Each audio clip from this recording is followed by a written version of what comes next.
자, 저희 지미 클래스 2주차 강의를 시작을 하도록 하겠습니다.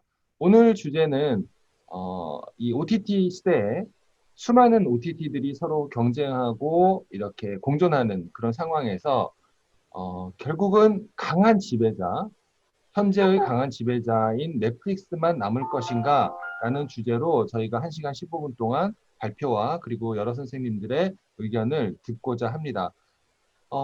사실 넷플릭스가 처음에 등장했을 때 과연 OTT가 될까라는 의견이 그 줄을 이루었었고, 그러나 점점 시간이 지나가면서 사람은 기술에 익숙해지기 마련이고, 특히 그 기술이 좋은 기술이고 편한 기술일 경우에는 그 수용 속도가 굉장히 빨라진다는 특성을 가지고 있다고 생각합니다. 그러한 과정에서 넷플릭스가 아주 빠르게 선점을 했고, 반면 이걸 한국으로 제한을 한다면 한국에서 그동안 존재했던 티빙이라든지 그리고 뭐 옥수수라든지 이런 수많은 OTT들이 서로 그 융합하고 병합하고 이런 과정에서 지금 몇 개로 축소가 되어 있는데 이러한 과정에서 이러한 수많은 노력에도 불구하고 결국 5년 후, 10년 후에 한국인들은 결국 넷플릭스만 주로 보게 될 것인지에 대한 논쟁과 선생님들의 전망을 듣고자 합니다. 오늘 발표는 법무법인 세종전문위원으로 계신 이종관 박사님께서 오셨습니다. 네, 네, 어서 오세요. 네. 예, 안녕하십니까. 인사드리겠습니다. 이종관입니다. 네, 오늘 토론은 경희대 언론정보학과에 계신 이상원 교수님께서 해주시겠습니다. 네, 감사합니다. 네, 안녕하십니까. 예, 이상원입니다. 네, 그리고 오늘도 벌써 많은 분들이 들어와 주셔서 진심으로 감사드리고요. 학회 형식보다는 좀 더 소프트하고 그러나 내용은 심층적인, 진지한 그런 내용이 이어지길 바랍니다. 이종관 박사님께서 한 25분 정도 발제를 해주시고요. 그리고 이상원 교수님께서 한 15분 정도 토론을 해주시고, 그 다음에 여러 계신 분들 그 이야기를 듣는 시간을 지금부터 갖도록 하겠습니다. 네, 이종관 박사님 부탁드립니다. 예, 반갑습니다. 법무법인 세종 이종관입니다. 일단 제가 맡은 오늘의 주제는 방금 최 교수님도 말씀하셨지만 이 OTT 시장이 어떻게 보면 전체 미디어 시장에 이제 어떻게 뭐 이슈라든지 헤게모니를 완전히 장악하고 또한 시장을 완전히 장악하고 있는 상황인데요. 그런데 또 그 OTT 시장 내에서도 또 나름의 경쟁과 분화가 발생을 하고 있습니다. 그러면 우리가 향후에 OTT 시장을 전망을 할 때 지금은 넷플릭스가 굉장히 강자입니다. 그리고 AVOD 시장에서는 유튜브가 강자라고 할 수가 있고요. 그리고 또 국내에서 이제 웨이브나 티빙이 있는데 향후에 그럼 OTT 시장은 또 넷플릭스가 사실상 주도하게 될 것인가? 아니면 새로운 대항마로 떠오르고 있는 디즈니 플러스라든지 아마존 프라임이 또 다른 강자로 등극할 것인가? 먼저 이런 부분, 다시 말해서 OTT 시장은 앞으로 어떻게 또 변해 나갈 것인가? 이런 주제로 저희가 전달을 받았고, 그래서 그런 부분에 맞춰서 좀 말씀을 드려보도록 하겠습니다. 그래서 저는 한 세 가지 정도, 뭐 시간 관계상 세 가지 정도로 말씀을 드릴까 합니다. 그 OTT 시장은 어떻게 변하고 있는가? 그 다음에 OTT 사업자의 전략 또는 사업은 어떻게 변화하고 있는가? 이에 따라서 시장과 사업을 합쳤을 때 OTT의 미래는 어떻게 변화할 것인가? 예, 이런 주제로 한번 말씀을 드려보겠습니다. 우선 첫 번째로 그 OTT 시장의 변화와 관련된 내용입니다. 제가 이제 PPT 자료 오른쪽에 나와 있지만 오른쪽에 있는 그림들이 이제 일반적으로 그 산업 발전 단계가 지금 어디에 와 있나, 특정 산업이 지금 어느 발전 단계에 와 있나를 평가하는 그런 기준들인데요. 근데 요 기준들을 놓고 봤을 때는 이제 위쪽은 대부분 다 OTT가 해당이 되고요. 아래쪽 방향은 대부분의 경우가 레가시 미디어가 해당이 됩니다.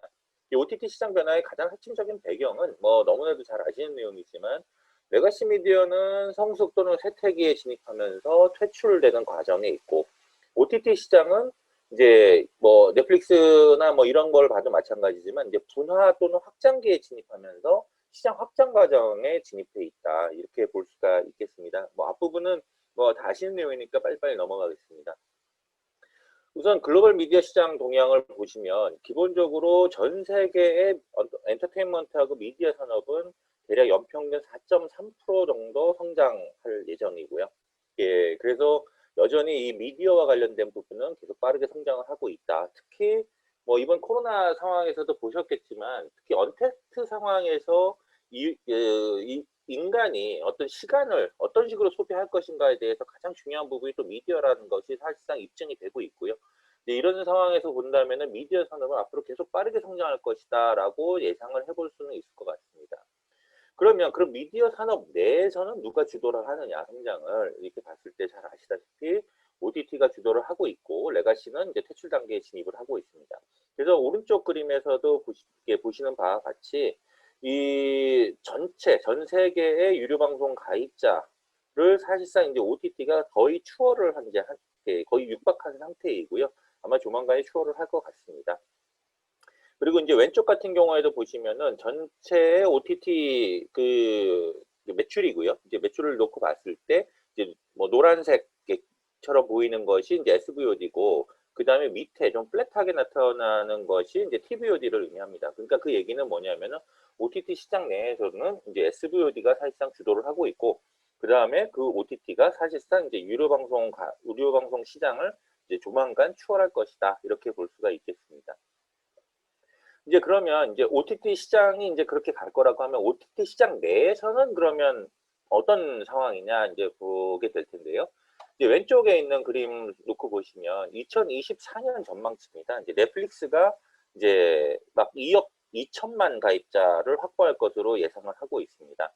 말이 그렇지 어떤 단일 플랫폼이 2억 가입자를 확보한다는 것은 굉장히 어떤 파워풀한 플랫폼이 된다라는 거죠. 그 다음에 이제 아마존이 한 1억 3천 가까이 될 것이라고 보고 있고요. 그 다음에 이제 이거를 시장 점유율로 놓고 본다면은 넷플릭스가 대략 한 23%, 그 다음에 아마존이 13%, 그 다음에 디즈니 플러스가 8%, 그 다음에 애플 TV 플러스는 1% 정도로 예상을 하고 있습니다. 이 얘기는 뭐냐면은, 물론 이 전망이 틀릴 수는 있습니다. 어디까지 이건 2024년을 기준으로 하는 전망이니까요. 근데 여기서 주목해야 될 부분은 일단 넷플릭스가 사실상 OTT 시장에서는 굉장히 중요한 포지션을 차지할 것이다라는 거고요. 그 다음에 이제 아마존 프라임이나 디즈니가 이제 그 뒤를 이을 것인데, 그런데 뭐 또 여기서 놓고 보시면 넷플릭스, 아마존 프라임, 디즈니 플러스, 애플이라고 하는 GCP라고 하는 글로벌 CP들의 전 글로벌 시장에서의 시장 점유율이 대략 50% 가까이 육박할 거라는 것을 의미합니다. 그래서 뭐 이 부분은 결국은 향후에 전 세계 미디어 시장, 아까도 이제 보셨지만 미디어 시장은 성장을 한다. 근데 그 성장은 OTT가 주도한다. 근데 그 OTT는 결국 SVOD가 주도할 가능성이 크다. 그리고 SVOD 시장 내에서는 넷플릭스가 주도할 가능성이 크다. 그리고 GCP가 사실상 저 글로벌 시장의 50%를 장악할 가능성이 크다. 이렇게 이제 요약을 해볼 수가 있는 거죠. 그러면 이제 어떤 면에서 보면은 향후에 미디어 시장은 GCP가 주도하는 시장이 될 것이고, 그러면 이 GCP와 관련돼서 어떠한 사업 전략이 또 나타날 것인가가 결국은 시장 판세를 결정한 중요한 요인이고, 우리나라 OTT 입장에서도 상당히 그 부분은 중요한 어떤 시사점을 제공한다라고 볼 수가 있을 것 같습니다. 자, 그래서 이제 뭐 요 부분을 일일이 다 설명드리기에는 시간이 좀 너무 오래 걸릴 것 같고요. 뭐 잘 아시다시피 넷플릭스나 디즈니나 훌루나 아마존이나 애플 TV 플러스나 이런 쪽은 뭐 대부분의 경우가 뭐 넷플릭스나 뭐 아마존을 제외하고는 대부분 다 뭐 미디어 기반인 거죠. 뭐 디즈니 플러스나 훌루는 이제 그렇고요. 근데 여기서 나타나는 공통점이 있습니다. 애플 TV 플러스까지는 보면은 뭐 HBO 맥스도 마찬가지인데 대부분 다 컨텐츠 레버리징을 하고 있다라는 겁니다. 그러니까는 이제 플랫폼 시장에서의 경쟁이 치열해지니까, 다시 말해서 OTT 간의 경쟁이 치열해지고 있기 때문에, 그러면 OTT를 어떤 식으로 차별화를 시켜서 가입자를 유인하고 또 락인을 할 것인가, 그 핵심적인 수단이 결국은 컨텐츠로 지금 바뀌고 있다라는 거고요. 이제 더 이상 미국 OTT 시장에서의 어떤 가격 경쟁이라는, 요금 경쟁이라는 것은 사실상 의미가 없다라고들 많이 해석을 합니다. 물론 이제 하이브리드와 광고를 같이 보는 건 좀 싸게 나오고 있지만, 사실상 밑에 월 요금에서 보시는 바와 같이 대부분의 요금이 거의 비슷한 수준에서 나타납니다. 그러니까 이 얘기는 요금 경쟁은 더 이상 의미가 없다. 그리고 결국은 컨텐츠 경쟁으로 이쪽이 수렴하고 있다라는 정도의 시사점을 볼 수가 있을 것 같고요. 그 부분을 뒤에서 조금 더 말씀을 드리겠습니다. 자, 근데 이제 우리나라 같은 경우에는 뭐 이 부분은 이제 우리나라 OTT의 이제 발전 과정처럼 이제 보실 수가 있는데, 우리나라 OTT 같은 경우에는 초기, 그러니까 2010년 이전과 2010년 이후로 좀 구분해 볼 수가 있을 텐데요. 2010년 이전 같은 경우에는 대부분의 경우가 숏 클립 형태 또는 UCC 형태, 이제 이런 형태로 이제 발전을 하다가 2010년 티빙을 시점으로 해서 지상파가 진입을 하고, 이제 그러면서 이제 CJ와 지상파, 뭐 그다음에 지금은 없어졌지만 에브리온 TV라고 하는 현대 HCN 계열의 OTT 유료 방송 중심의 이제 이런 개입을 진입을 하면서 이제 방송 콘텐츠 중심, RMC 중심으로 또 이제 나타나기 시작을 합니다. 그러다가 2017년에 넷플릭스가 진입을 하게 되고, 그러면서 현재는 웨이브와 티빙과 넷플릭스와 그다음에 뭐 시즌과 이런 형태로 해서 어떤 RMC 중심의 OTT 시장이 형성돼 있다라고 볼 수가 있을 것 같습니다. 그래서 이제 국내 시장을 보면은 월 사용자 수로 놓고 보면은 뭐 유튜브가 단연 압도적이고요. 뭐 이거는 뭐 사실상 극복이 안 될 정도다라고 할 정도로 유튜브가 압도적이고, SVOD 측면에서는 넷플릭스가 이제 뭐 웨이브랑 경쟁을 하고 있다라고 뭐 사람들이 많이들 말씀은 하시는데, 근데 이제 조금 뭐랄까 뭐 객관적인 평가는 웨이브가 넷플릭스에 대해서는 경쟁력이 좀 밀린다. 다만 로컬 컨텐츠라는 친숙성이 있는 것뿐이지 어떤 UI라든지 컨텐츠의 어떤 퀄리티라는 측면이라든지 어떤 이용자에게 새로운 경험을 제공하는 측면이라든지 뭐 이런 부분들은 이제 넷플릭스에 좀 우위에 있다라는 평가가 일반적인 것 같습니다. 예, 뭐 그 부분과 관련돼서는 최근에 뭐 설문조사나 이런 이용자 연구를 통해서 많이 좀 나오고 있는 그런 동향인 것 같고요. 자, 그리고 이제 OTT, 국내 OTT 시장에서는 마찬가지로 OTT는 국내 미디어 시장의 성장을 마찬가지로 글로벌 시장과 마찬가지로 견인 중에 있고, 핵심적인 방송통신 서비스로 대두되고 있다. 뭐 잘 아시겠지만 최근에 트래픽 같은 경우에도 보면 대부분 다 동영상 트래픽이고, 이건 대부분 OTT에서 나타나는 트래픽입니다. 그 다음에 이제 시장 규모 역시도 보면은 우리나라 미디어 중에선 유일하게 두 자릿수 성장을 보이고 있는 또 서비스이자 시장이다라고 볼 수가 있겠고요. 뭐 요거는 여담입니다만 우리나라 미디어 중에서 유일하게 성장하는 게 OTT다 보니까 아무래도 정부 부처에서도 이 OTT를 누가 관할하느냐가 굉장히 중요한 게 화두가 되었고, 그러다 보니 과기정통부나 방통이나 문화부가 최근에 뭐 이슈가 되고 있지만 이거를 누가 할 건가 서로 경쟁하는 그런 양상을 보이고 있고요. 그러니까 어떤 면에서 보면은 또 레가시 미디어가 이제 그런 관점에서 보면 정책의 관점에서 보면 약간 홀대되는 그런 양상이 또 보이고 있는 듯한 우려도 있습니다. 그리고 이제 국내 OTT 서비스의 포지셔닝은 뭐 잘 아시다시피 뭐 유료와 무료, 그 다음에 RMC와 UGC로 이제 구분해 4사분면으로 이렇게 나눠볼 수가 있는데요. 오른쪽에 이제 넷플릭스하고 웨이브 TV들이 위치해 있고, 아래쪽 왼쪽 그 3, 4분면이죠. 3, 4분면에는 유튜브, 아프리카 TV 이런 것들이 위치해 있습니다. 자, 그러면 이제 OTT 사업이 어떻게 변화하고 있는가라는 부분입니다. 자, 우선 미국을 놓고 보면은 뭐 잘 아시다시피 미국에서 한 3, 4년 전부터 대규모 M&A가 발생을 했습니다. 그래서 뭐 디즈니하고 뭐 21세기 폭스, 그다음에 타임워너하고 AT&T 뭐 이런 진짜 초대형 M&A가 이제 발생을 했는데요. 뭐 예컨대 디즈니하고 21세기 폭스 같은 경우에는 결국은 그 핵심 축에는 이제 OTT가 있었고요. 그래서 훌루라는 것이 이제 결국 들어왔고, 이를 통해서 이제 디즈니는 디즈니 플러스라는 부분에 이제 확장된 플랫폼이나 확장된 컨텐츠 라이브러리를 가지고 이제 디즈니 플러스라는 부분을 이제 의욕적으로 이제 시작을 했다라고 볼 수가 있겠고, 그러니까 미국 시장에서는 어떤 면에서 보면은 이제 레가시 사업자들이 기존의 신규 사업자였던 어떤 혁신 사업자였던 넷플릭스라든지 아마존이라든지 이런 사업자들한테 어떻게 대응을 할 것이냐, 이제 그런 관점에서 기존 레가시 사업자들이 이제 OTT를 중심으로 합종 연행을 지금 시도하고 있다라고 볼 수가 있겠고요. 우리나라 같은 경우는 조금 다릅니다. 우리나라는 OTT 때문에 합종 연행하는 건 아니고요. 예, 근데 이제 다만 최근에 유료 방송 시장에서 이 소위 말하는 세대 교체가 일어나면서 케이블이 페이드아웃이 되고 IPTV 중심의 어떤 시장 형성이 되고, 그러면서 동시에 컨텐츠 사업자들이 이제 또 OTT라는 쪽으로 뛰어들고 있습니다. 그러니까 우리나라는 플랫폼이 OTT를 뛰어들지는 않고 있는 그런 특징이 있습니다.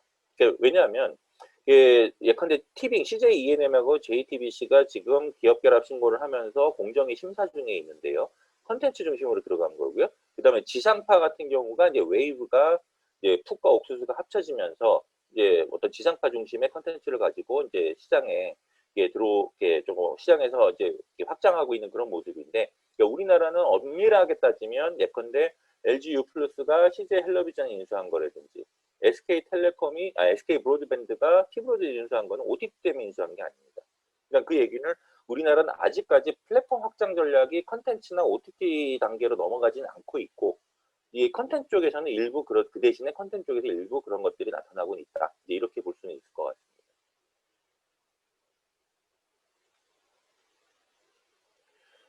사업 전략은 뭐 이 부분은 제가 다른 데서 발표한 부분이긴 한데요. 크게 보면은 이제 AVOD와 SVOD로 이제 구분이 되어 있습니다. 그래서 AVOD 같은 경우 광고 중심이고 SVOD 같은 경우에는 이제 가입자 중심이다라고 볼 수가 있는데 아직까지의 전망은 AVOD보다는 SVOD가 이 시장을 조금 더 주도할 것이다. 이렇게 볼 수가 있고 그에 비해서 AVOD는 조금 더 쉽게 시장에 진입할 수 있다. 이제 이런 그런 장점이 있고요. 근데 이제 SVOD는 바로 뒤에 설명을 드리겠지만 SVOD는 단점이 뭐냐면 진입이 굉장히 어렵고 근데 상당히 많은 양의 자본 투자가 필요합니다. 캐시번이라고 이제 하는 현금 소진이 굉장히 빠르게 일어나는 특징이 있고요. 그래서 어느 쪽이 더 조금 이 시장에서 조금 더 살아남을 가능성이 있는가 이제 이런 걸 놓고 봤을 때는 SVOD가 시장을 주도한다고 뭐 많은 전망치에서 나오고 있지만 그 얘기는 그 이면에는 SVOD를 가지고 주도하는 사업자들은 대규모 자본이 투자되는 사업자들이라는 거죠. 예, 그래서 이런 부분들이 이제 그런 측면에서 넷플릭스나 어떤 아마존이나 이런 대규모 사업자들이 더 유리할 것이다라고 보는 거고요. 그다음 이제 두 번째가 고비용 대 고효율의 문제입니다. 고비용 모델은 우리가 뭐 당연하지만 넷플릭스나 뭐 레가시 쪽에선 지상파가 대표적인 고비용 모델이죠. 끊임없이 콘텐츠를 생산을 해야 되니까요. 그것도 고품질 콘텐츠를 끊임없이 생산을 해야 됩니다. 이 콘텐츠가 이제 굉장히 휘발성이 높으니까 이것을 이용자들에게 새로운 이용 경험을 계속 제공을 해줘야 되는데 그러니까 계속 재생산을 해내야 되는 그런 상황인 거고요. 그래서 넷플릭스 같은 경우에 보면 왼쪽 그림에도 보이시지만 캐시번, 현금 소진이 어마어마합니다. 그래서 많은 분들은 이 상황이 과연 지속 가능할 것인가, 넷플릭스가. 이게 일종의 펀치 게임 같은 거거든요. 뭐 아시다시피 옛날에 뭐 미국에서 제임스 폰지라는 사람이 이게 사람한테 돈 받아서 그걸 가지고 다른 사람들한테 투자 수익이다라고 이제 자꾸 주고 막 이런 거 이제 폰지 게임이라고 하는데 이 폰지 게임의 가장 핵심은 그겁니다. 비용이 수익을 촉구할 수 없다. 예, 이게 폰지 게임의 가장 핵심인데 경제학에서는.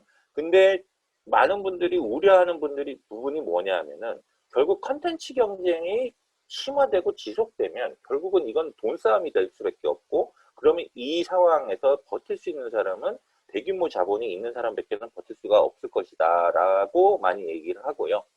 그에 비해서 이제 오른쪽 고효율 모델 같은 경우에 이제 틱톡 같은 거나 유튜브 같은 경우일 텐데 뭐 쇼폼이나 롱테일 중심으로 해서 상대적으로 저비용.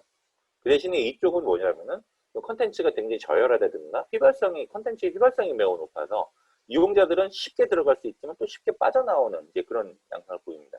그러니까 예컨대 틱톡 같은 경우가 최근에 그런 우려들이 좀 있습니다. 실제로 틱톡이 초기에는 쇼폼으로서 굉장히 핫했는데 최근에 이제 쇼폼 경쟁이 일어나고 하다 보니까 뭐 아무래도 틱톡이 조금 성장세가 주춤하는 이제 그런 양상을 보이고 있는데요.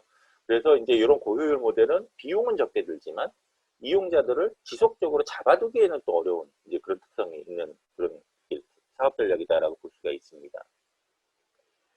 그 다음에 이제 배제와 제휴라는 부분인데요. 배제 전략이 지금 현재로서는 가장 많이 나타나고 있습니다. 그러니까 이건 뭐냐면은 예컨대 디즈니가 원래 넷플릭스에 마블 코믹스나 이런 컨텐츠를 공급을 하고 있었죠. 그러다가 이제 자기네들이 디즈니 플러스를 런칭을 하면서 넷플릭스의 거래를 끊습니다.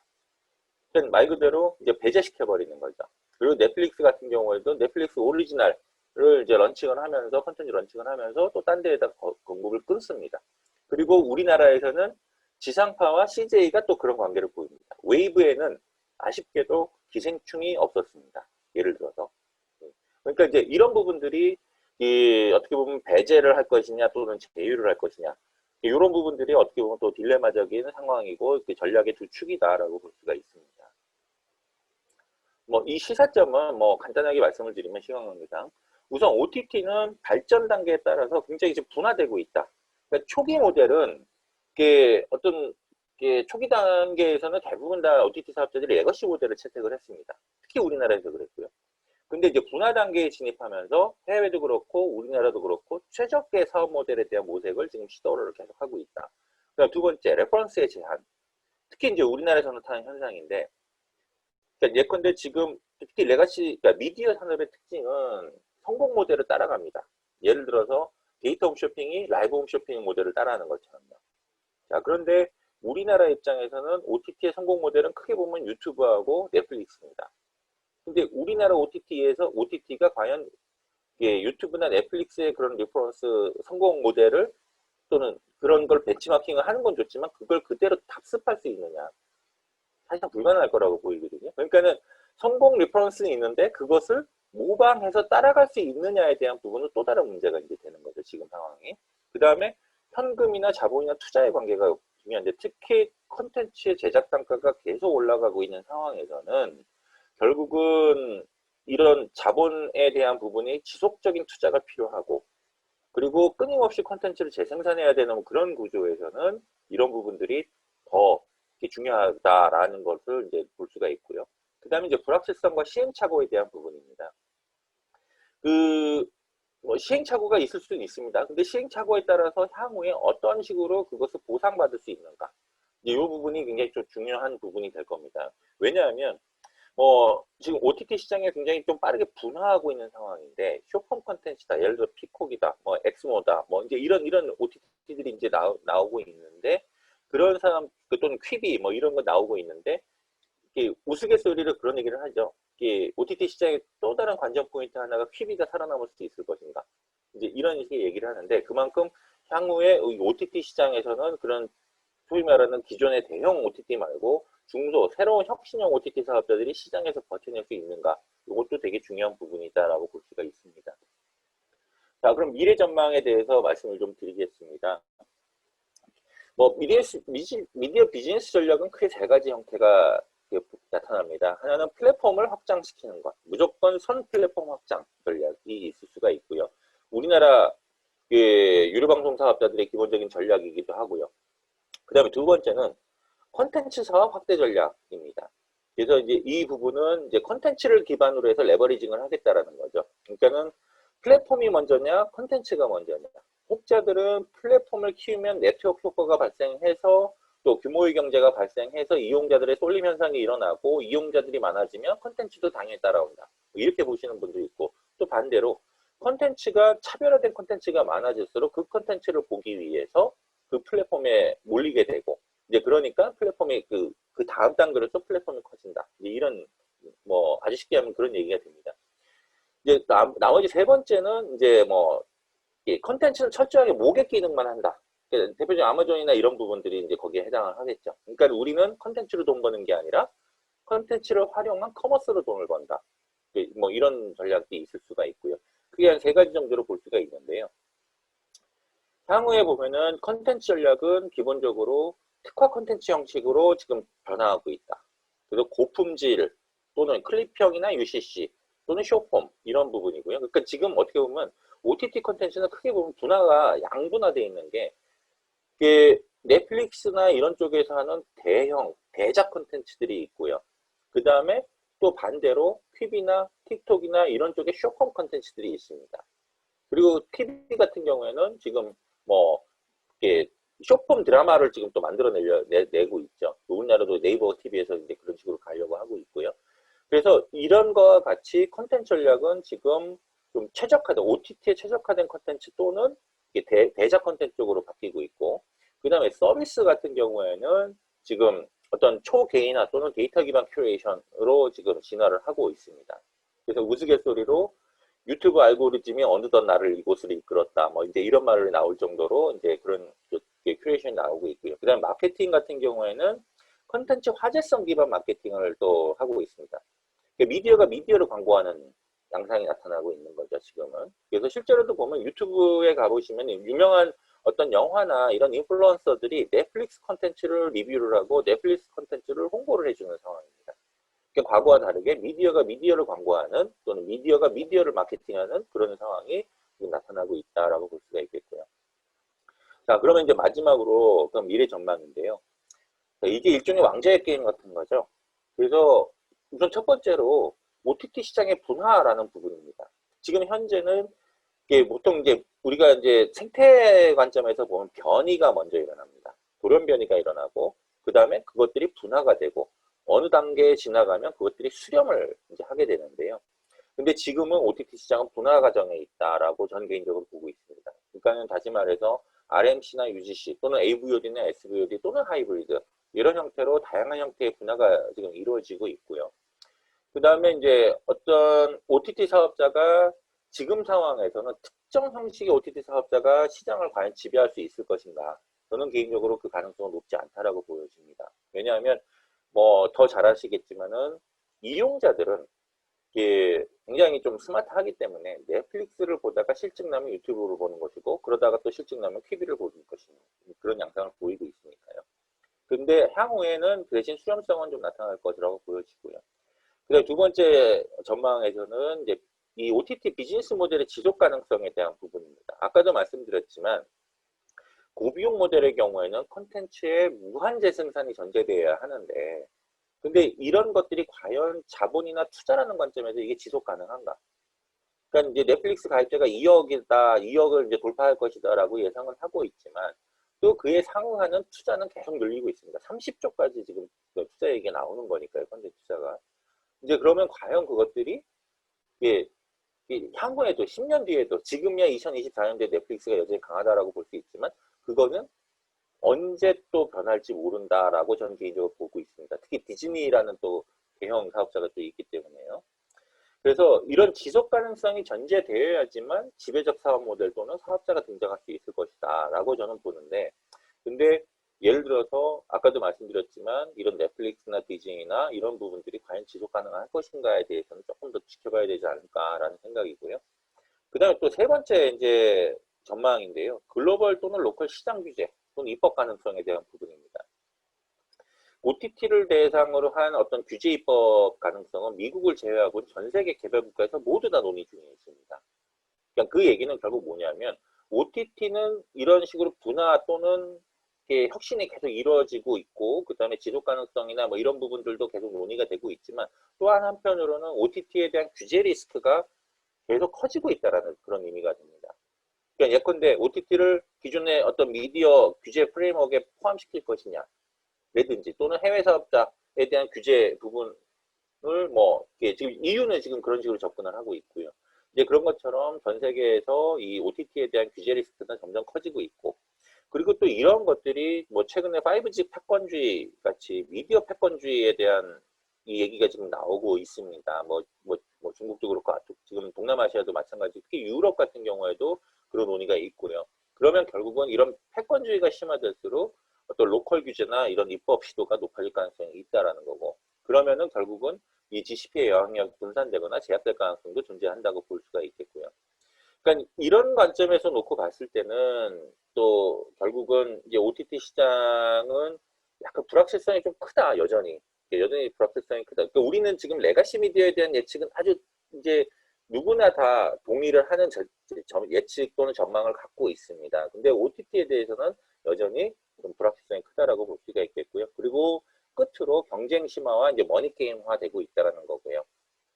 그 다음에 마지막으로 레가시의 역습. 그러니까 이제 뭐 지금 아까도 미국 같은 사례에서도 보셨지만은 지금 우리나라도 지상파나 CJ가 이제 OTT 쪽에 이제 사업을 이제 강화하고 있는데 이런 레가시 미디어가 이제 OTT 시장에 들어오면서 또 어떤 또 시장 변화가 일어날 것인가 이제 이 부분도 마찬가지로 하나의 관전 포인트다라고 볼 수가 있겠고요. 그래서 이제 저는 이제 결론적으로 그러니까 처음 던져졌던 화두 넷플릭스가 향후에 이 OTT 시장의 왕이 될 것인가라는 부분에 있어서는 저는 현실적으로는 아직까지 OTT는 춘추전국 시대일 것이고 그리고 그 부분에서 넷플릭스나 디즈니 플러스가 강자이긴 하지만 그 사람들이 쓰고 있는 전략들이 상당히 돈이 많이 들어간 전략이고 리소스를 많이 필요로 하는 전략이기 때문에 그래서 그 부분들은 향후에는 어느 단계를 지나면 결국은 좀 비용 들어가는 비용을 축소시킨 전략으로 선회할 가능성이 크고 그리고 여전히 규제 리스크라든지 뭐 이런 부분들이 존재를 하고 있고 그래서 향후에는 단기간에 뭐 넷플릭스가 이 시장을 도미네이트 한다라는 거는 전망하기 좀 어렵고 근데 다만 이 OTT는 계속 분화되는 과정 속에서 계속 경쟁이나 제휴는 계속 일어나게 될 것이다 라고 너무 뻔한 전망이지만 이렇게 말씀을 드리면서 마치겠습니다. 예, 이상입니다. 네, 감사합니다. 너무 발제를 잘 들었고요. 발제 자료도 너무 사실 지난주에 제가 했던 거에 비해서 너무 깔끔하고 예뻐서 이렇게 눈에 또 귀에 쏙쏙 들어오는 그런 발제였던 것 같습니다. 이종관 박사님의 발제의 요인은 핵심은 이제 결국 넷플릭스의 시대가 될 것인가라는 답에 여러 가지 원인으로서 아직은 춘추 전국 시대이고 그런 전망을 하기에는 좀 이르다. 수많은 변수들이 존재한다라는 말씀을 해주신 것 같습니다. 네, 저희 바로 이어서 우리 이상원 교수님께서 관련된 코멘트, 질문, 그리고 선생님의 또 전망 이런 이야기들을 해주시겠습니다. 네. 예, 예, 이상원입니다. 예, 언제나 그렇듯이 그 이종관 박사님의 그 발전은 항상 배울 것이 많고, 그 다음에 항상 정리도 잘 돼 있는 것 같습니다. 그래서 아주 잘 봤고요. 그래서 아마 여러분들도 참여해주신 분들도 아마 많이 배우셨을 거다 이렇게 생각이 듭니다. 저는 그 국내 동영상 OTT 사업자의 전략 방향하고 시장 전망에 대해서 좀 코멘트를 하려고 합니다. 그래서 일단은 지금 대응 전략은 이게 옆에 이제 제가 메시지를 보냈는데요. 한 7가지 이 정도로 한번 정리를 한번 해볼 수 있지 않겠냐 이렇게 생각이 드는데요. 먼저 일단은 국내 사업자가 지금 현재 넷플릭스가 워낙 강성해지니까 지금 엄청나게 그 위협을 많이 느끼는 것 같고, 그다음에 신문에 보도도 많이 되고 있죠. 근데 그렇다면 어떻게 국내 사업자들이 대응을 할 수 있을 것인가? 물론 이제 뻔한 것들도 있고 아닌 것들도 있겠지만 한번 생각을 해보는 거죠. 그래서 첫 번째로는 일단은 오리지널 컨텐츠 전략은 기본적으로 워낙 기본적인 전략이다 이렇게 생각이 듭니다. 그래서 국내하고 한류 확산 지역에서 이제 선호할 수 있는 그런 프리미엄 오리지널 컨텐츠를 제작을 하면서 차별화를 시도할 필요가 있다. 특히 이런 부분은 그 디즈니가 아마 내년 초에 이제 국내에 들어온다고 하고, 미국에서도 현재 디즈니가 아주 빠르게 성장하고 있죠. 그래서 디즈니는 특히 그 독점 컨텐츠를 이제 제공을 하고 있기 때문에 넷플릭스도 이제 그런 부분이 많이 있지만 디즈니가 특히 들어오면 특히 오리지널 컨텐츠 전략의 중요성이 더 커질 것 같다 이런 생각이 들고, 근데 여기서 재밌는 부분은 뭐냐면 이제 컨텐츠 차별화가 그러면 중요한데 국내 이용자의 컨텐츠 성향을 잘 파악할 필요가 있다. 그래서 작년에 이제 키스티에서 나온 그 조사가 있습니다. 거기 보면은 예를 들면 이제 작년 거니까 그때 이제 웨이브가 안 나왔을 때인데 국내 컨텐츠 비중이 사람들이 선호하는 게 옥수수가 98.2였고 티빙이 87.5, 푸기 79.3, 네이버 TV 97.1입니다.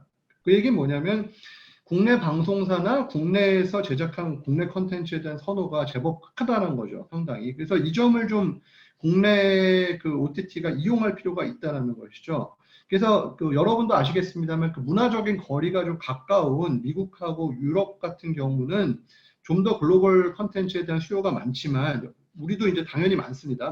많지만 그래도 아직은 좀 이용할 부분이 있다, 국내 사업자가. 물론 넷플릭스가 아시겠지만 국내 컨텐츠에 엄청나게 투자를 하면서 현지화 전략을 아주 강하게 드라이브를 걸고 있기 때문에 이 부분에 대한 차이마저도 아마 향후에는 줄어들 것이다. 하지만 분명한 거는 몇 년 향후에 예를 들면 2년, 3년까지는 제가 봤을 때 OTT 시장이 한국에서 확 커질 수 있는 상황인데, 이때가 지금 현재 굉장히 중요한 모먼트라고 저는 생각을 합니다. 근데 이때는 그 부분을 좀 이용할 수는 있겠다. 일단 그렇게 생각이 들고요.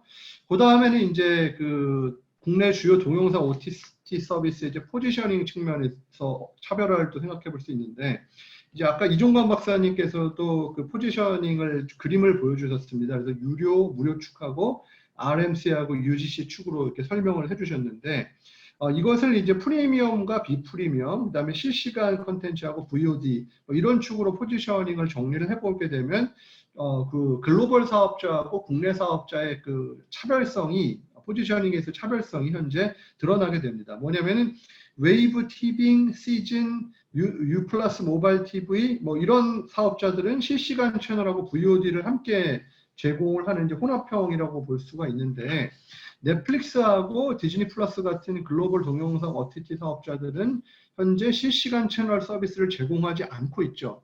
그런 점에서 실시간 서비스를 제공하고 있는 국내 사업자가 어느 정도 차별화될 포인트는 있겠다.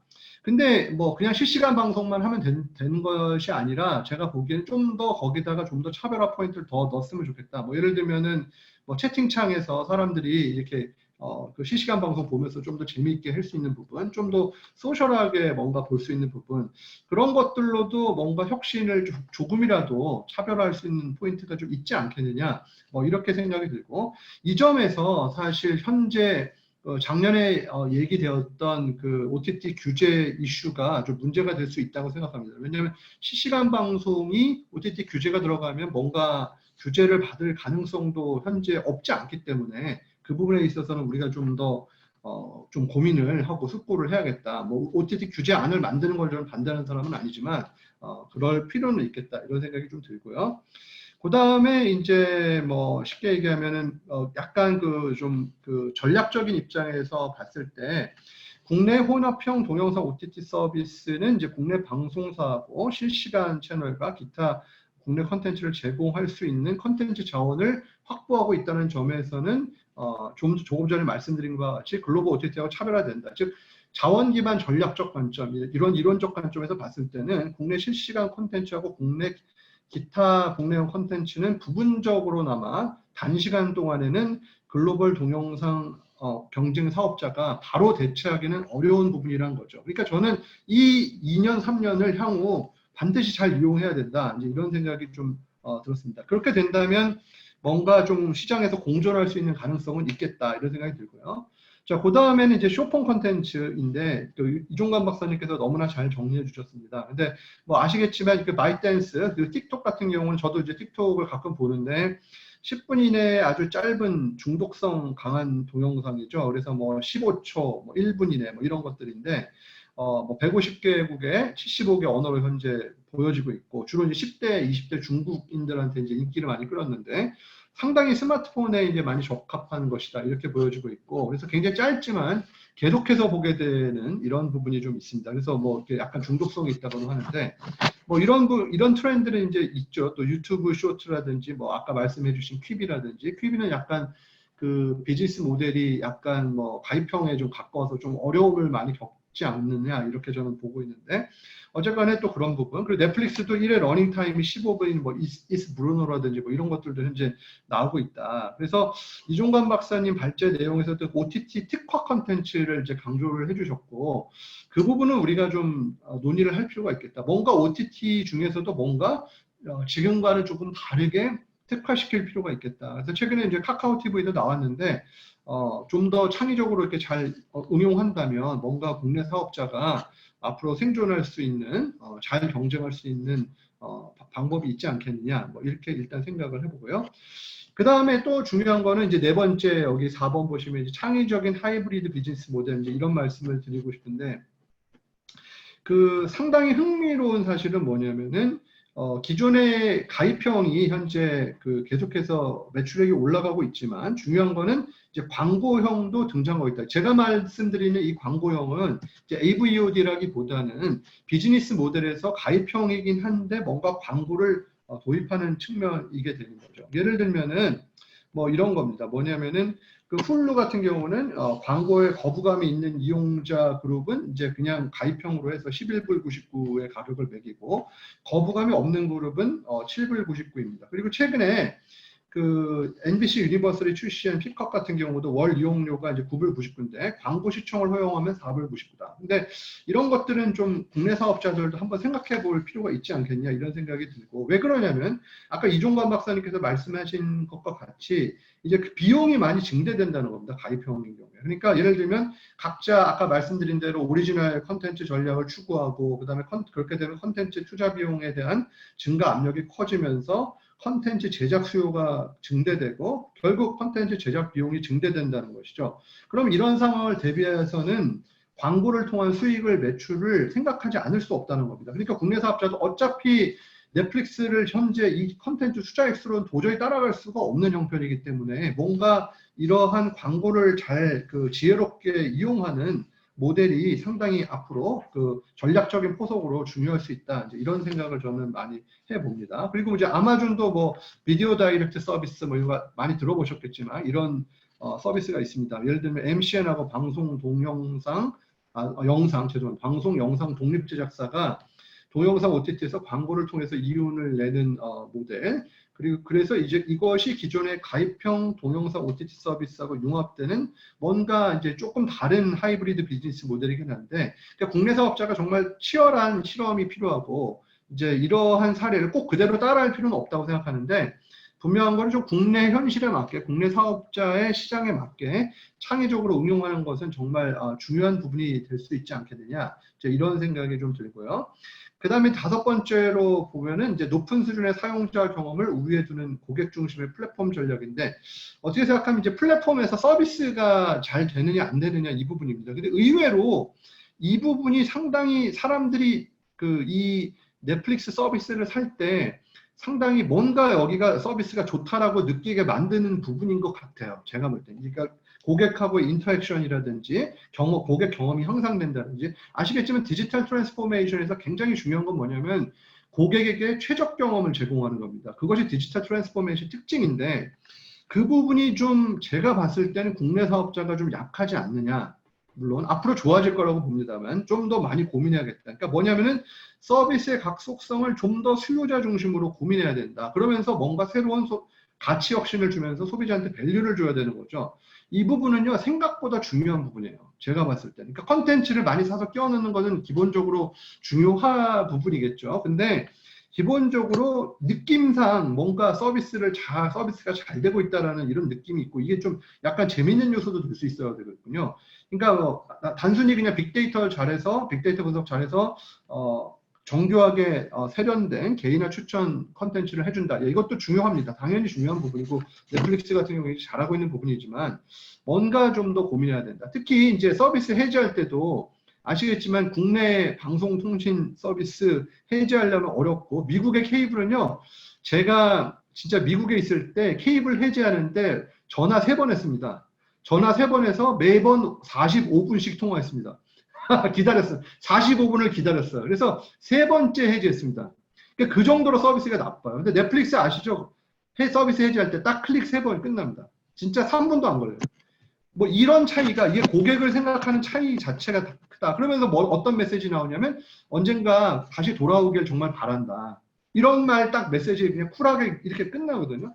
이런 건 정말 좀 배워야 되지 않겠느냐 이런 생각이 들고, 그 다음에 이제 저는 한류 컨텐츠로 글로벌 동영상 시장에 진출하는 것도 좀 고민해 볼 필요는 있다 이렇게 생각을 합니다. 이 부분에 있어서는 이제 한 뭐 3가지 측면에서 얘기해 볼 수 있다. 일단은 좀 조심스러운 부분은 있습니다. 왜 그러냐면 한류가 이제 왕성하게 인기가 있는, 예를 들면 뭐 동남아시아, 뭐 예를 들면 베트남이라든지 이런 나라들이, 특히 베트남 같은 경우는 사회주의 국가이기 때문에 약간 규제가 강하고, 정부에서 예를 들어 너희들이 이제 우리나라 들어와서 서비스하지만 그만해라고 하면 그만할 수밖에 없는 나라일 수도 있어요. 사실은 뭐 인도네시아도 OTT를 막 규제를 좀 하려는 그런 성향이 좀 있는 나라고, 이제 이러기는 하지만 그럼에도 불구하고 약간 제약적인 측면은 있으나 뭔가 우리가 진출할 수는 있다. 왜 그러냐면 글로벌 사업자인 넷플릭스한테 우리가 배울 필요도 있다.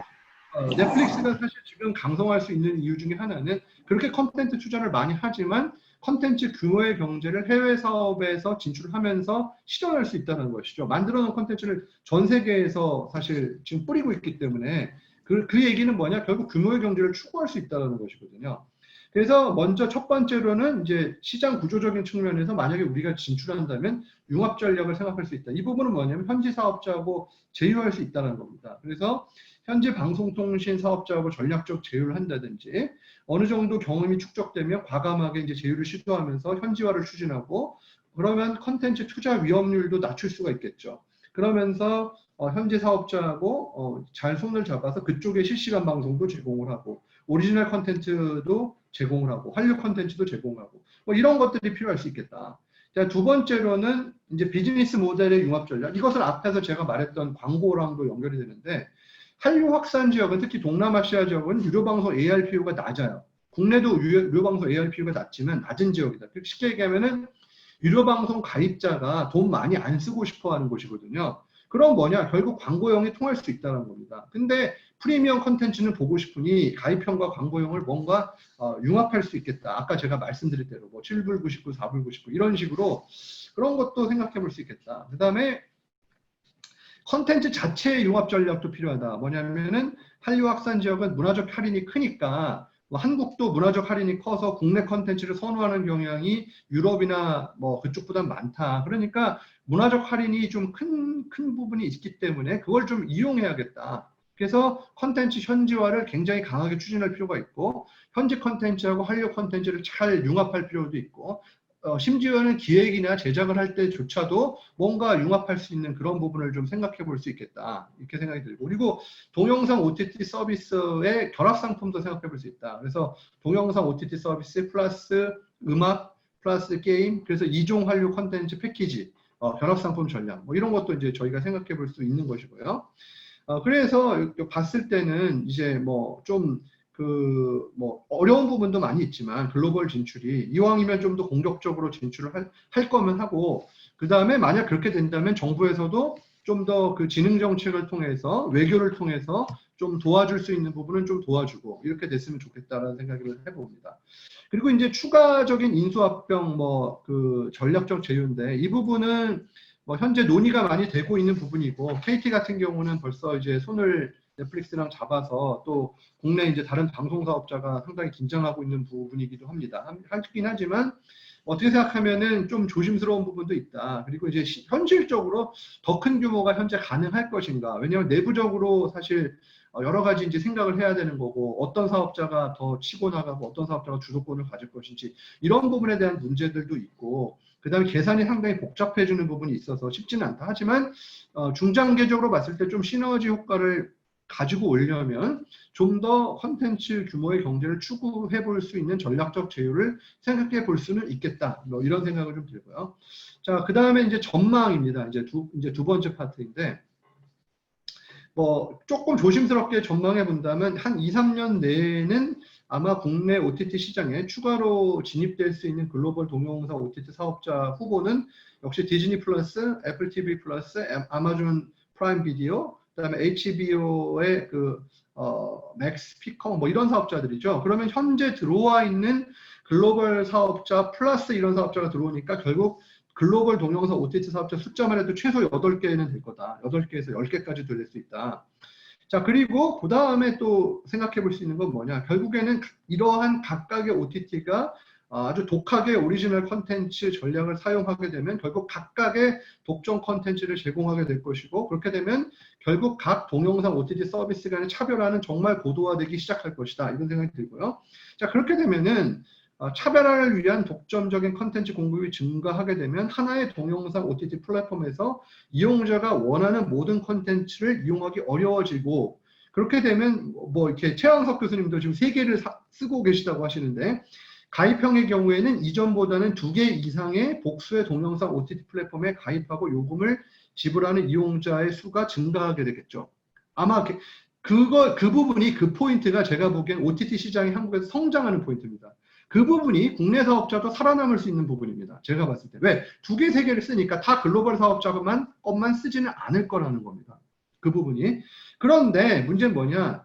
만약에 5년까지는 그렇게 간다고 쳤을 때 3개 이상의 가입형 동영상 OTT 서비스를 계속 이용한다. 돈을 내면서 이건 부담일 거라는 거죠. 제가 봤을 때는 3개까지는 뭐 어떻게 될 것 같은데 좀 장기적으로 봤을 때는 3개까지는 좀 부담이 될 것 같다. 그러니까 그때까지는 일단 잘 성장할 텐데 그 다음부터는 또 얘기가 복잡해진다. 근데 국내 유료 방송 시장이 미국에 비해서는 시장 규모는 적은 편이고 ARPU가 낮은 부분이라는 거죠. 그러니까 제가 봤을 때는 이 모든 글로벌 사업자, 아까 제가 말한 8개, 10개인데 이 사업자가 한국에서 다 성공한다. 이건 어렵다는 겁니다. 제가 봤을 때 숫자적으로 봤을 때 어렵다. 하지만 국내 사업자도 살아남을 여지는 분명히 있다는 겁니다. 그래서 이종관 박사님도 춘추 전국 시대라는 말씀하셨는데 저도 사실 다극화 체제에 무게를 두고 있습니다. 현재까지는. 물론 넷플릭스가 강성, 유튜브는 뭐 광고용 중에서 너무 강성해서 다극화 체제라고 말하면 제가 이상한 사람이라고 생각할 부분도 있겠지만 제가 보기에는 살아남을 여지는 있다. 그래서 아마도 유튜브하고 뭐 일부 뭐 페이스북 같은 그런 글로벌 사업자와 일부 한국에 있는 광고용 동영상 사업자는 살아남을 것 같고, 그다음에 가입형에서 넷플릭스, 디즈니 플러스 정도는 분명히 아주 강세일 거다. 그리고 나머지 플러스 썸띵이죠. 한 서너 개의 사업자는 분명히 어느 정도의 위치를 차지하긴 할 거다. 뭐 1위 사업자는 안 될 수 있겠지만, 그래서 다국가 체제에 조금 아직은 무게를 두고 있고, 그 다음에 하이브리드 비즈니스 모델은 정말 중요할 것이다. 왜? 점점 돈이 많이 들 거거든요. 그러니까 이종관 박사님 말씀하셨지만, 그러니까 결국은 광고형의 중요성이 여기서 우리가 생길 수 있다라는 거고, 그리고 이제 5년 이상의 장기로 봐서는 어떻게 생각하면 3개 이상의 이용자가 많아지면 이에 만족하는 이용자가 늘어난다. 이런 생각을 할 수 있죠. 내가 뭐 때문에 이렇게 3개, 4개씩 얘네 걸 다 사줘야 돼. 이런 생각이 들 거라는 거죠. 결국에 가면 그때 가서는 다시 한번 이제 뭔가 새로운 패러다임이 등장할 수 있다. 뭐냐면은 원하는 콘텐츠를 더 많이 제공해서 한두 개로 이제 끝내고 한 개 사업자가 많이 갖게 되는 뭔가 그런 모델이 생길 수도 있지 않겠냐? 이건 그냥 재미있는 생각인데 생각을 해보는 건데, 그러면 다시 인수합병 유인이 될 수도 있다. 기존에 성공한 사업자들끼리도 이렇게 될 수도 있겠다는 생각도 듭니다. 그래서 새로운 패러다임은 아마도 2차적인 이런 인수합병하고 누군가 나타나 새로운 가치 혁신을 제공하는 그런 사업자가 같이 오면 아마 되지 않을까 이런 생각이 들고, 그래서 마지막으로 국내에서 이제 현재 정부에서 디지털 뉴딜 정책을 이제 추진하겠다고 했습니다. 그래서 제가 봤을 땐 OTT는 좀 단기적으로는 약간 규제안을 만들 때 규제를 단기적으로는 좀 유보를 하면서 일단은 진흥 정책을 강화하면서 국내 사업자가 빨리 설 수 있는 여지를 좀 마련해 주는 것이 좋지 않겠냐, 이런 생각을 좀 해봅니다. 예, 제 토론은 여기까지입니다. 이종관 박사님 발표 너무 잘 받고 너무 감사합니다. 고맙습니다. 예. 네, 이상원 교수님 감사합니다. 선생님 너무 그 열되게 말씀해 주셔서 정말 시간 가는 간지 모르고 이렇게 경청하였습니다. 사실 저희가 이제 오늘 이 이야기를 나중에 이제 유튜브에 올리게 되면 또 그것이 하나의 기록으로 남게 되고 2023년, 2025년이 되었을 때 그때 상황을 또 저희가 보면서 우리 2020년에 이러한 전망을 했었지라는 이야기를 돌이켜 보면 굉장히 흥미로울 것 같습니다. 아주 근본적인 질문을 저희가 다 같이 공유를 한번 하는 것도 의미가 있을 것 같은데요. 결국 넷플릭스의 시대가 결국 넷플릭스만 남게 되면 이게 나쁜 건가요? 좋은 건가요? 자, 그런 질문을 던질 수도 있을 것 같습니다. 이게 독점이 가지는 하나의 장점과 단점이 될 텐데요. 예를 들자면 웨이브와 티빙이 결국은 경합에 실패를 하고 플랫폼 경제의 중요한 슬로건이죠. 이기지 못할 바에야 같이 거기에 들어가라 라는 것을 캐치프레이즈를 받아들여서 결국은 다 포기를 하고 우리는 넷플릭스 안에 들어가겠다 라고 하는 상황에 대해서 넷플릭스를 들어가면 한국의 모든 콘텐츠를 다 볼 수 있는 상황이 되면 그것은 과연 한국의 시청자들에게 나쁜 것일까 좋은 것일까? 반면 예를 들어서 웨이브하고 티빙이 같이 병합을 해서 가칭 웨이빙이라는 것이 하나 만들어지고 또 그 넷플릭스에서 이제 한국 콘텐츠는 다 빼겠다라고 했을 때 이제 넷플릭스의 주된 시청 콘텐츠가 주로 이제 한국 같은 경우에는 한국 콘텐츠인데 한국 시청자들은 이제 웨이브 그러니까 가칭 웨이빙이라는 것을 계속 보게 된다면 넷플릭스를 보지 않고 이것은 어떤 의미를 가질 것인가? 그리고 사실 3주 전에 국회에서 있었던 이 관련된 회의가 있었는데요. 그때 기생충의 제작자인 곽신혜 대표가 제 옆자리에 앉아 계셨는데 이 넷플릭스의 독점, 이것이 가지고 있는 위험성, 특히 컨텐츠 제작에서의 엄청난 막강한 힘을 통해서 이제 기생충과 같은 다양성을 가진 한국 콘텐츠의 제작 자체가 더 힘들어지고 있다라는 그런 경고도 해주셨는데 이런 부분들도 선생님들과 같이 이야기를 나눌 수 있으면 좋을 것 같습니다. 자, 저희가 그 발표와 토론 잘 이어졌고요. 저희가 한 20분 정도의 시간이 남아 있습니다. 그래서 오늘 굉장히 많은 분들이 참여를 또 역시 해주셨는데요. 제가 먼저 우리 그 EBS에서 이와 관련된 연구를 꾸준히 하고 계시는 걸로 제가 알고 있는 한영주 박사님 지금 계시면 들어오셔가지고 또 선생님의 의견, 전망 이런 이야기를 좀 해주시면 감사드리겠습니다.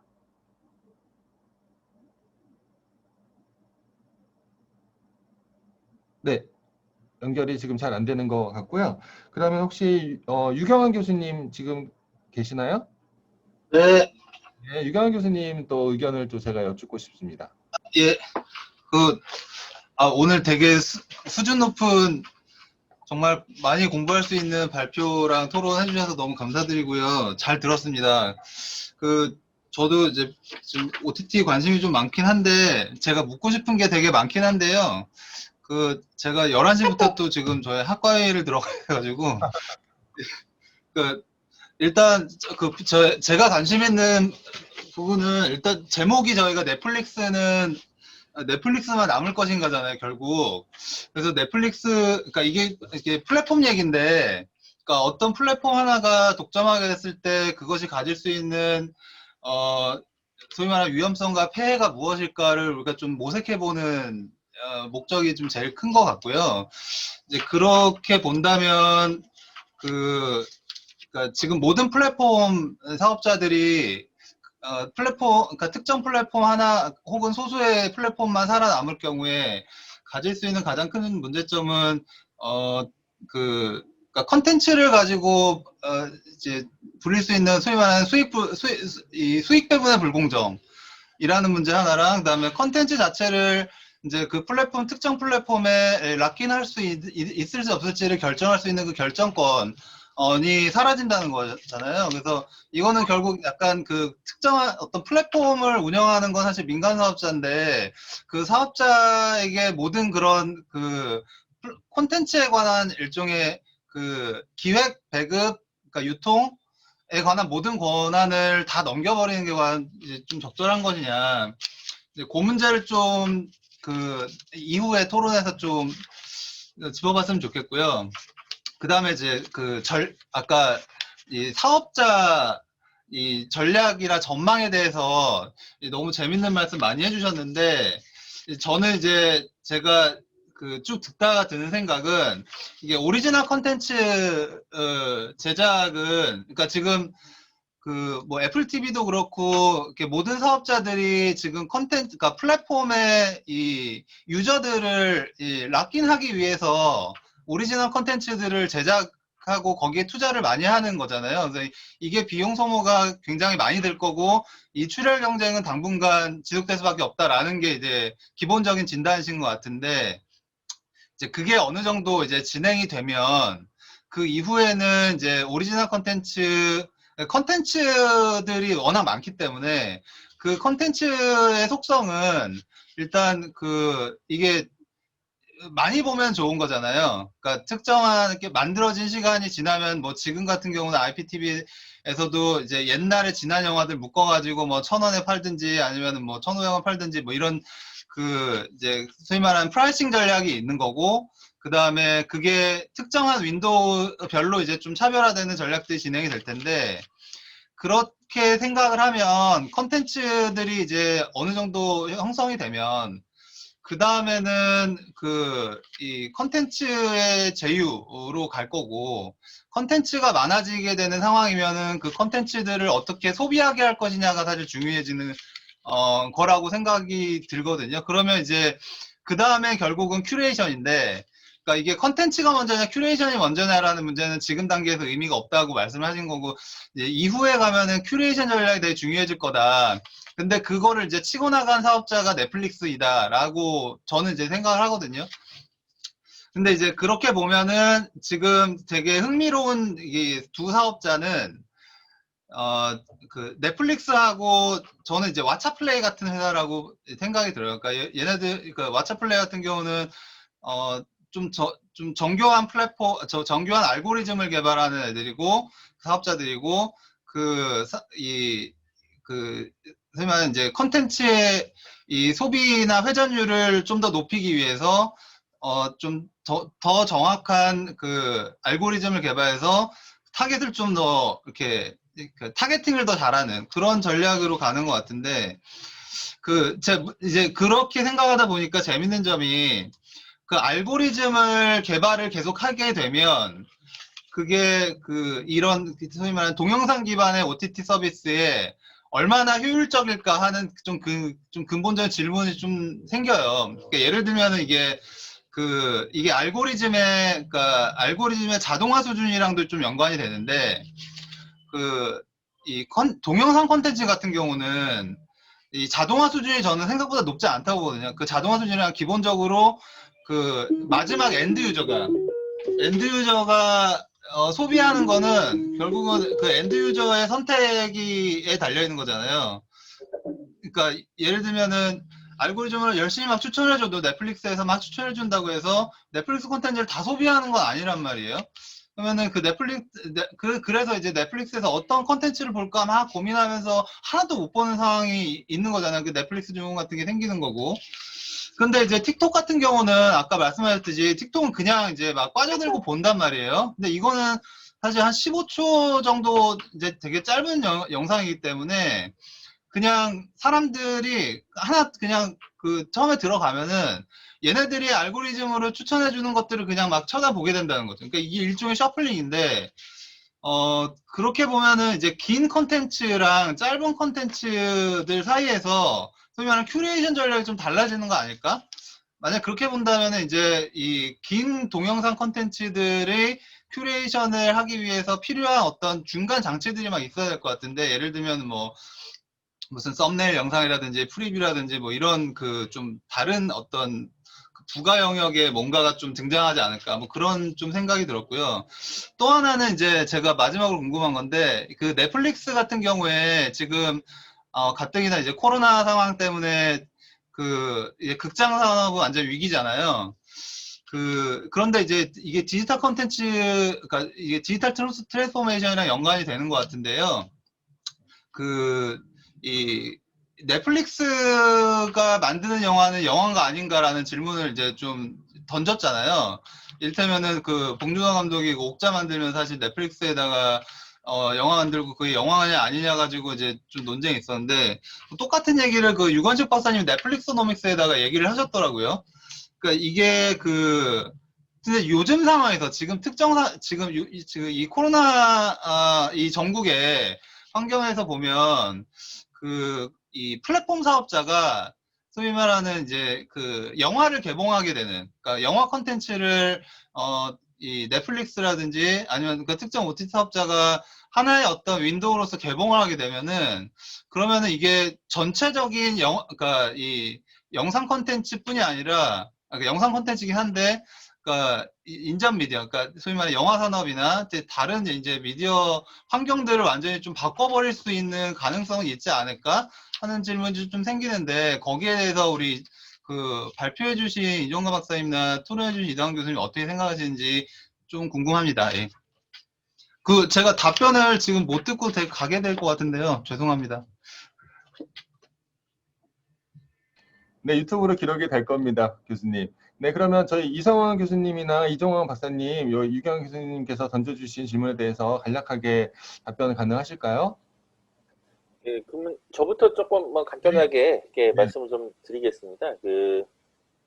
우선 크게 두 가지셨던 것 같아요. 하나는 소위 말해 넷플릭스가 독점하는 세상 또는 OTT가 독점하는 세상이 오면 그리고 그 독점이라는 부분이 과연 우리가 이제 흔히 말하는 인접 시장이라고 표현하는 이제 그 관련 시장에 미치는 부정적 영향이나 뭐 이런 부분들은 어떻게 나타날 것이고 과연 그런 가능성이 있느냐, 폐해는 무엇이냐 이제 이런 부분이 있었던 것 같고, 그다음에 두 번째는 이제 소위 말하는 유사 미디어라고 할까요? 인접 미디어들, 예컨대 극장이나 뭐 이런 부분에 또 변화는 또 어떤 식으로 양상을 보이면서 나타나게 될 것이냐, 이제 저는 이제 크게 두 가지라고 이해를 했는데, 우선 이런 논문이 있습니다. 이제 경제학에서 아시겠지만 이제 경제학 쪽에서 나왔던 논문 중에 하나가 이 양면 시장 구조에서 독점은 오히려 사회 후생을 증가시킨다라는 연구 결과도 나온 바가 있었어요. 그래서 이제 물론 그게 상당히 좀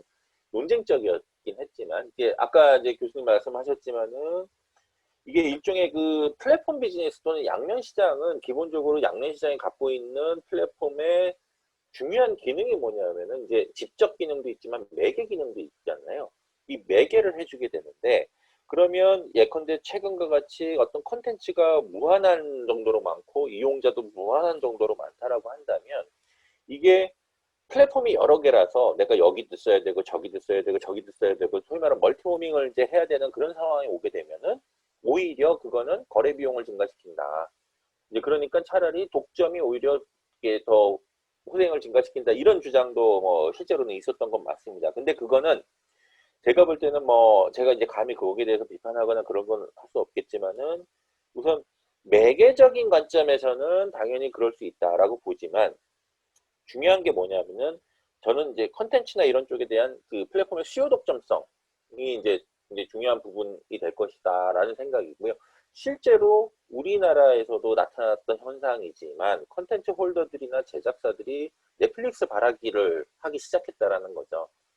그러면 이제 그 얘기는 뭐냐면은 결국은 이 수요 독점으로서의 넷플릭스가 이제 된다라는 얘기고, 그러면 저는 궁극적으로는 이게 소위 말하는 유인 후 갈취 전략이라고 하는데, 유인해놓고 나중에는 이제 갈취해버린다. 이제 뭐 그래서 유인 후 갈취 전략이라고 하는데, 이제 그런 가능성이 전 커 보입니다. 근데 여기서 이제 좀 중요한 부분이 우선 첫 번째, 독점 가능하냐. 그 다음에 그것이 독점력이 유지 가능하냐. 그 다음에 유지가 됐으면 그 다음에 전이가 가능하냐. 이제 보통 우리는 세 가지를 보는데, 자, 독점 가능성은 저는 개인적으로는 아까 이상원 교수님도 말씀하셨지만 그렇게 단기적으로 커 보이진 않는다. 그다음에 두 번째, 유지 가능한가?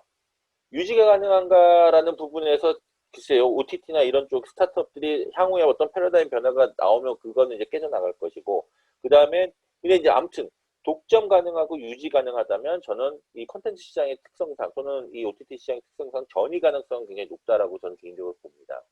우리는 이제 그거를 많이 봐왔잖아요. CGV라는 소위 말하는 스크린 독점에서도 그런 상황을 봤었고, 그 외주 제작사하고 지상파하고의 그 하청 원청 관계 거기서도 이제 봤었고, 그래서 저는 이제 뭐 이런 부분은 조금 저는 개인적으로 우려가 된다라고 보고요. 근데 끝으로 그 타 미디어는 어떻게 바뀔 것인가라는 부분인데, 저는 개인적으로는 그렇게 봅니다. 그 기본적으로 앞으로의 세상은 이 OTT 중심 세상은 이렇게 굉장히 좀 커질 거라고 저는 개인적으로 보고 있어요. 그러니까는 뭐 영화라는 부분도 그렇지만 이 코로나가 또 가져온 중요한 또 양상 중에 하나라고 보여지거든요. 그러니까 코로나가 가져온 생활 어떤 라이프 스타일의 변화 플러스 OTT가 주고 있는 또 이런 미디어 시장 환경 이 두 가지가 결합이 되면서 저는 개인적으로 영화라는 부분은 말 그대로 미디어를 소비하는 공간이 아니라 이제는 기껏 기능해봐야 그냥 어떤 소위 이렇게 오프라인에서의 하나의 그냥 공간으로서만 역할을 할 것 같다라는 생각을 하고요. 그리고 이제 OTT가 결국은 저는 크게 두 가지 변화를 일으킬 거라고 보는데, 하나는 미디어 이용 시간의 확대, 그 다음에 두 번째가 오프라인이나 영화와 같은 기존의 TV 스크린을 OTT가 이제 대체를 해갔다면 결국은 OTT가 나중에는 오프라인, 아날로그에서의 미디어, 아날로그 미디어나 오프라인에서의 미디어를 또다시 이제 대체를 강하게 할 것이다. 저는 그렇게 좀 예상을 해봅니다. 네, 박사님 감사합니다. 저희가 시간이 어느덧 저희가 한 6분, 7분 정도밖에 남지 않아서 저희 오늘도 귀한 시간 내서 참여해주신 언론학 선생님들의 고견을 또 듣고자 합니다. 또 혹시 윤성민 교수님과 배진아 교수님 또 이 OTT 넷플릭스에 관련된 해안을 제가 여쭙고자 합니다. 네, 감사합니다. 네, 윤성민 교수님 먼저 제가 여쭙도록 하겠습니다. 네, 이종관 그 박사님, 그다음에 이상원 교수님은 거의 발표했습니다.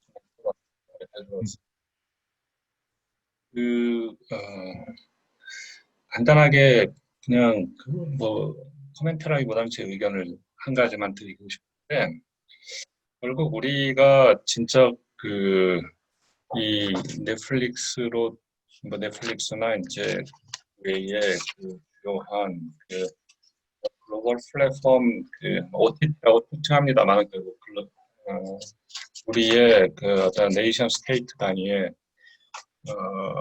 가 주권 통치를 벗어나는 새로운 미디어 현상이라는 것을 바라볼 때 어떤 관점을 가져야 하는가 이제 이런 생각이 계속 들었는데, 그러니까 무슨 말씀이냐면은 이거를 그냥